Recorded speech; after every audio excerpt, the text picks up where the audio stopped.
with the drill down, more importantly, how do these changes at Foxconn impact Apple? Yeah, I mean, you know, Foxconn and Apple's really profit margins have been the golden goose for this company. Apple runs their business very differently than all the other computer manufacturers out there.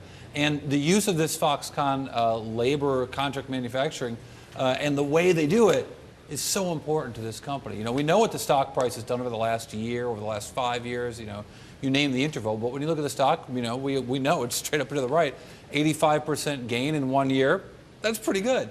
And Foxconn's a big part of that because Foxconn is their principal contract manufacturer.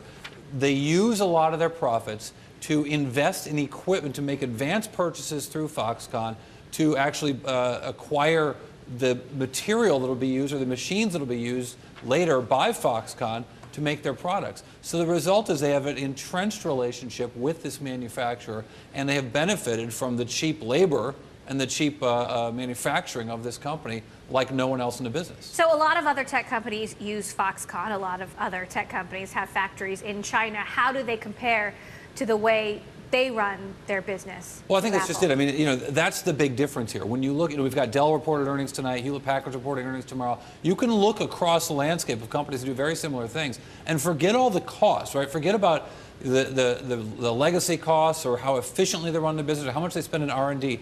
Just on gross margins, the cost difference between what they get and what the pieces of the components cost them, Apple's so far ahead of their competitors in the hardware and the phone space, and you know, they are able to use that cheap manufacturing and use it at such a scale that they are benefiting in ways that none of the other competitors. Now, it's worth noting that some of their competitors also make stuff in these Foxconn factories, but because of Apple's scale and because they're making so much more, they're able to really benefit from that those economies of scale with this company. And it's so them, you know, Tim Cook willing to jeopardize that and saying to Foxconn, raise your standards. I'm not seeing everything I like here. I'd like you to treat your workers differently. He is really putting his principle ahead of some profits. And for a tech company, Apple has really sort of pioneered that.